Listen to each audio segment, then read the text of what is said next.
Welcome to morning మన్నా. నేటి వాక్య దర్శనం కొరకు అపోస్తలుడైన పౌలు రోమీయులకు రాసిన పత్రిక 9వ అధ్యాయం 28వ వచనం. యెషయాయు ఇశ్రాయేలును గురించి బిగ్గరగా పలుకుచున్నాడు. ఈ వచన భాగంలో నుండి ఉదయకాల సమయంలో 4 ప్రాముఖ్యమైన సత్యాలు మనం గ్రహించాలి.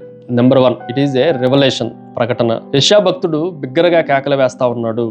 ఇది పురాతన కాలం నుండి ప్రవక్తల యొక్క కేకగా మనం ఆలోచన చేయొచ్చు. దేవుని వాగ్దానాల వివరణ గాని, దేవుని రక్షణ ప్రకటన గాని అది దాచబడినది కాదు, ప్రజలందరికీ బిగ్గరగా ప్రకటింపబడినది. ఇక్కడ కూడా యెషయా భక్తుడు ఇశ్రాయేలు యొక్క శేషమును గురించి, వారి సంతానమును గురించి, వారి సంరక్షణ గురించి తెలియజేస్తున్న ఈ ప్రకటనలో బిగ్గరగా కేక వేస్తున్నాడు అని యెషయా దేవుడు తనకిచ్చిన ప్రత్యక్షతను గురించి, ప్రకటన గురించి చెప్తున్న మాటగా మనం ఆలోచన చేయాలి. రెండో విషయాన్ని మీకు జ్ఞాపకం చేస్తాను. ఇట్ ఈజ్ ఏ రామినెంట్, శేషము. దేవుని వాక్యంలో 29వ వచనంలో ఏమని రాయబడింది అనంటే, సైన్యములకు అధిపతియగు ప్రభు మనకు సంతానము శేషంప చేయకపోయిన ఎడల మనం కూడా సొదొమ వలెను గొమొర్రా వలెను అయిపోతాము అని రాయబడింది. అంటే దేవుడు మన సంతానమును శేషింపజేశాడు.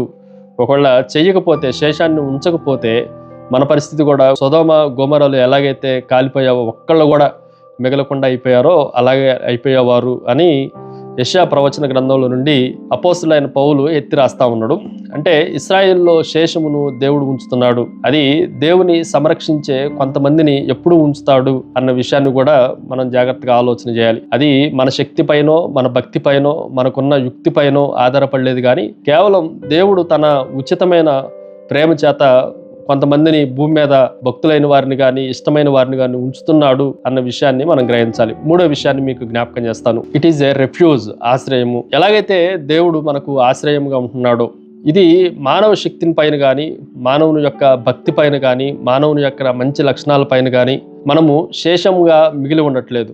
ఎవరైతే ప్రభునందు ఆశ్రయం పొందటానికి ప్రభులోనికి వెళ్తున్నారో వాళ్ళు మాత్రమే బ్రతికించబడుతున్నారు. ఉదాహరణకి నోవహు కాలంలో జలప్రలయంలో ఒక్క ఫ్యామిలీ మాత్రమే ఆ వాడులోనికి ప్రవేశించింది. యేసుక్రీస్తు అనే ఆ రెఫ్యూజ్లోనికి, ఆశ్రయంలోనికి వెళ్ళిన ఆ ఒక్క కుటుంబమే ఆ జలప్రలయంలో మిగిల్చబడింది. మిగిలిన వాళ్ళందరూ చనిపోయారు, కొట్టుకుపోయారు. అలాగే మన శక్తి మీద కాకుండా దేవుడిచ్చిన ఆజ్ఞ ప్రకారం యేసునందు విశ్వాసం ఉంచు వారిని దేవుడు ఇంకా నిరంతరము శేషము మిగిలిచ్చేవాడుగా ఉన్నాడు అన్న సత్యాన్ని కూడా మనం గ్రహించాలి. Finally it is A requirement, అవసరము. దీనిని కూడా మనం జాగ్రత్తగా ఆలోచన చేస్తే కేవలం విశ్వాసమే మనకు అవసరం, కానీ మన జన్మం కానీ, మన బర్త్ కానీ అది ఏమి పనిచేయదు.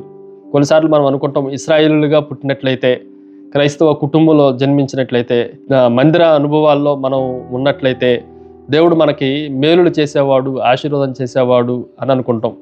మన పుట్టుకను బట్టి కానీ, మన వంశము గోత్రమును బట్టి కానీ మనకి ఏమాత్రము ఆధిక్యత రావట్లేదు. కానీ కేవలము విశ్వాసమును బట్టి, ప్రభువునందు నమ్మకత్వాన్ని బట్టి మనకి ఆశీర్వాదాలన్నీ కుమ్మరించబడతా ఉన్నాయి.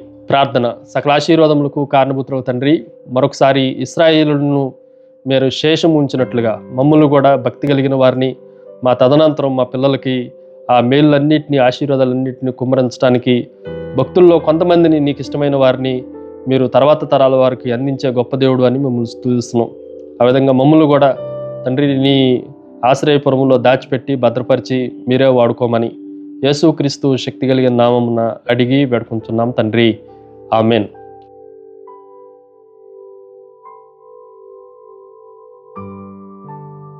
God bless you.